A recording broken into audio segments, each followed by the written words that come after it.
ఒక భార్య ఎదుగుతుందంటే చూసి మురిసిపోవాల్సిన భర్త తన పాపులారిటీని చూసి తట్టుకోలేక ఆమెని అంతమొందించిన ఘటన చెన్నైలోని చూసింది. అయితే దీనికి సంబంధించి మీరందరూ చూసే ఉంటారు. ఇన్‌స్టాలోని సోషల్ మీడియాలో నాగలక్ష్మి అనే మహిళ తన ఇన్‌స్టా రీల్స్‌తోని అలాగే తన అటైర్ అంటే తన కట్టు, బొట్టు విధానంతోనే అందరిని గూడా చాలా ఆకట్టుకుంటూ ఉంటారు. అలాగే ఇంచుమించుగా 3,00,000 మంది పైగా ఆమెకి ఫాలోవర్స్ ఉన్నారు ఇన్‌స్టాలోని. సో, చెన్నైలో ఉండే అనేక మంది ప్రజలకి నాగలక్ష్మి అంటే చాలా మంచి అభిమానం. ఎందుకంటే ఆవిడ డ్రెస్ డిజైనర్‌గా చేస్తూ ఉన్నారు. సో, రకరకాల డిజైన్స్ చేస్తూ ఉంటారు. బ్లౌజెస్ గాని, డ్రెసెస్ గాని, సో, కాంబినేషన్స్ గాని వీటిని సెట్ చేయడంలోనే నాగలక్ష్మి మంచి పాపులారిటీ పొందారు. సో, దీని వలన ఆవిడకి మంచి ఫాలోవర్స్ ఉన్నారు. సో, ఇలా రీల్స్ చేస్తూ చేస్తూ కూడా మంచి ఇన్‌కము అలాగే మంచి పాపులారిటీ రావడంతోని ఆ భర్త అది చూసి తట్టుకోలేకపోయాడు. తట్టుకోలేకపోయి ఆహ్, రోజు గూడా గొడవ పడుతూ ఆమెని వేధించడము, రీల్స్ ఆపేయి అంటూ గూడా ఆమెని ఇబ్బంది పెట్టడము, అసలు ఆయన గూడా ఉద్యోగానికెళ్ళకుండా, ఎలాంటి సంపాదన గూడా లేకుండా, అంటే కేవలం నాగలక్ష్మి సంపాదన మీదే ఉండి బ్రతకడం గూడా అలవాటు చేసుకున్న సుబ్రహ్మణ్యము మొత్తానికి భార్యని ఎలాగైనా సరే కడతేర్చాలి అని డిసైడ్ అయిపోయాడు. కేవలం ఇదంతా ఆమె పాపులారిటీని తట్టుకోలేక ఆహ్, మనసులో వచ్చిన ఆ ఈగోయిస్టిక్ ఫీలింగు మొత్తానికి నాగలక్ష్మిని అత్యంత దారుణంగా హత్య చేసేలాగా దారితీసింది. అయితే ఈ హత్యకి ముందు 2 ఏళ్ల క్రితం గొడవలు పడి తరచూ గూడాను ఆయన ఇంటిలోంచి వెళ్ళిపోవడం జరిగింది. నాగలక్ష్మికి అలాగే సుబ్రహ్మణ్యానికి గూడా ఇద్దరు కుమారులున్నారు. పెద్దబ్బాయి యూఎస్‌లో ఎంబీబీఎస్ చదువుతున్నాడు. మెడికల్ చదువుతూ ఉన్నాడు. సో, సో చాలా చక్కగా సెటిల్ అయ్యారు వీళ్ళిద్దరూ గూడాను. అలాగే చిన్న కుమారుడు ఇక్కడ ఇండియాలోనే ఎడ్యుకేషన్ కొనసాగుతుంది. తల్లిదండ్రులతోనే ఉంటూ ఉన్నాడు. సో, మొత్తానికి సాయంత్రము 2 ఏళ్ల తరువాత మళ్ళా ఆయన ఇంటికి రావడం జరిగింది. అలిగి వెళ్ళిపోయాడు. కోపం, గొడవలు ఇవన్నీ చాలా జరిగినాయి వాళ్ళిద్దరి మధ్య గూడా.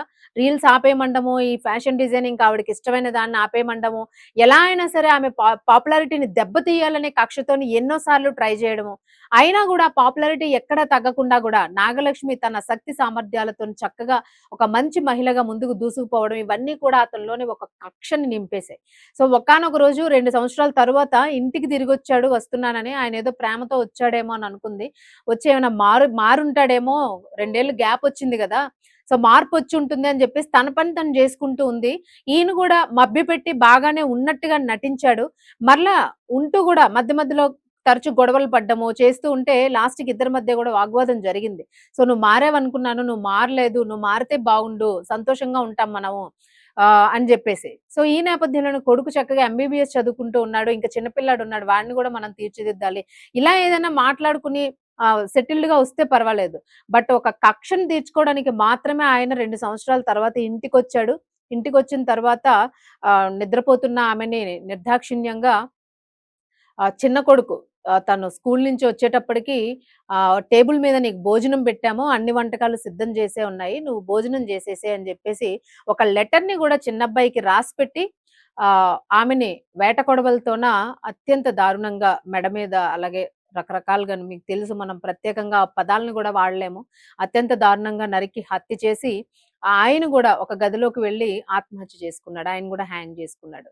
అసలు ఇది ఎంత దారుణం అంటే నిజంగాను ఒక సినిమాలో మనం 'మహానటి' సినిమాలో జూస్తాం. అందులో జెమినీ గణేషన్ గారు అలాగే సావిత్రికి సంబంధించిన ఒక సీన్ ఉంటుంది. ఆవిడని గజరాజు మీద ఎక్కించి ఊరేగించేటప్పుడు చెయ్యిమ్మంటే పైకెక్కడానికి రమ్మని జెప్తే ఆయన వెళ్ళరు. సో, అంటే ఈ సినిమా వరకు మాట్లాడుకుంటూ ఉన్నా. సో, ఆయన వెళ్ళడు. ఈగోయిస్టిక్‌గా ఫీల్ అవుతాడు. మంచి పాపులారిటీ వచ్చేస్తుంది సావిత్రికని ఆయన ఫీల్ అవ్వడము. అలాగే ఈవిడ విపరీతంగా తాగుబోతు కావడము, రకరకాల గొడవలు జరగడం ఇంట్లోని. ఈవిడకి పేరొస్తుంది అని జెప్పేసి ఆయన సినిమాలకి వద్దని, అట్లా ఎన్ని గొడవలు జరిగాయో మనం దానిలో చూసాం. ఇక్కడ ఓన్లీ ఇగో మాత్రమే ఒక కారణం కనిపిస్తుంది తెర మీద చూసిన వాళ్ళందరికీ గూడా. సేమ్ ఇలాంటి ఉదంతమే ఇప్పుడు ఈ నాగలక్ష్మి విషయంలో గూడా జరిగినట్లుగా కనిపిస్తోంది. సో, భర్తలు, భార్యలు ఎదుగుతూ ఉంటే మనకు గూడా ఒక రూపాయొస్తుంది. ఇద్దరం కలిసి చక్కగా పంచుకొని దాన్ని ఒక దగ్గర పొదుపు చేసుకొని, దాన్ని మనం ఏదైనా మంచి ఇన్వెస్ట్‌మెంట్‌లు పెడితే మనకి, పిల్లలకి గూడా భవిష్యత్తు బావుంటుంది. నా భార్య ఎంత స్ట్రాంగ్ వుమెను అని జెప్పేసి గర్వపడాల్సింది పోయి, పూర్తిగా అసలు ఆ క్యారెక్టర్‌నే మీ జీవితంలోంచి అసలు ఈ ప్రపంచంలోంచి తీసేయాలని డిసైడ్ అయినంత కక్ష మీకెందుకొస్తదసలు? అట్లా మీకెప్పుడైనా అనిపిస్తే ఒక్కసారి పిల్లల గురించి ఆలోచించండి. మిమ్మల్ని ఎంతో ప్రేమించి ఇన్నాళ్ళు సంసారం జేసి పిల్లలకి జన్మనిచ్చిన ఆ మాతృమూర్తిని గౌరవించే ప్రయత్నం జేయండి. తప్పులు చేసిన వాళ్ళు ఎట్లాగో తప్పులు చేస్తూ ఉన్నారు. సో, అలాంటి వాళ్ళకి వేసే శిక్షలు పడుతూ ఉన్నాయి. వేస్తూనే ఉన్నారు. ఇలాగే హత్యలు చేస్తున్నారు. ఎవరి శిక్ష వాళ్ళు అనుభవిస్తూ ఉన్నారు. కానీ చక్కగా మంచి వృద్ధిలోకొస్తున్న మహిళను గూడా ఈ రకంగా చంపేయాలి అని అనుకోవడం మాత్రం నిజంగా అత్యంత దారుణం. దయచేసి ఎవరికైనా ఇలాంటి ఆలోచనొస్తే ఒక్కసారి కాసేపు ఆగి మీరేం జేయాలనుకుంటున్నారో ఆలోచించి డెసిషన్ తీసుకోండి. అనవసరంగా మీ ప్రాణం పోయింది. మీ భార్య ప్రాణం గూడా పోయింది. ఇప్పుడు ఆ ఇద్దరు పిల్లలు గూడా వాళ్ళ భవిష్యత్తు ఎవరు జూస్తారు? ఎదిగిన వాళ్ళైనా, చిన్న పిల్లలైనాను. తల్లిదండ్రులు లేకపోతే అసలు వాళ్ళకి అగమ్య గోచరంగా ఉంటుంది వాళ్ళ భవిష్యత్తు. దయచేసి దీన్ని గూడా దృష్టిలో పెట్టుకోండి. తరచూ మీరు సోషల్ మీడియాలో ఎన్నో ఉదంతాలు చూస్తూ ఉన్నారు. ఇలా మనం చెయ్యగూడదు అని ఇన్‌స్పైర్ అవ్వండి తప్ప, ఇంతకన్నా బెటర్‌గా మనం ఇంకొక హత్య చేద్దామని మాత్రం ఇన్‌స్పైర్ అవ్వొద్దు దయచేసి. సో, దీనికి చట్టాల్ని మనం నిందించలేము. ఇది మనం జేస్తున్న తప్పిదము. ఇది మనం కంట్రోల్ అయితేనే సొసైటీలో ఇది కంట్రోల్ అవుతుంది. ఎవరికైనా ఇలాంటి ఇష్యూస్ ఉంటే ఒక్కసారి దయచేసి తప్పుగా అనుకోకుండా సైకాలజిస్ట్‌ని లేదా సైకియాట్రిస్ట్‌ని సంప్రదించండి. చక్కటి ట్రీట్‌మెంట్ తీసుకోండి. మీరు రీగెయిన్ అవ్వండి. చక్కగా హ్యాపీగా, సంతోషంగా సంసారాలు కొనసాగించండి అని అందరూ జెప్తూ ఉన్నారు. సో, ఈ ఇష్యూకి సంబంధించి చాలా మంది నాగలక్ష్మి రీల్స్ చూసుంటారు. మీకేమనిపించిందో కామెంట్ బాక్స్‌లో కామెంట్ తెలియజేయండి.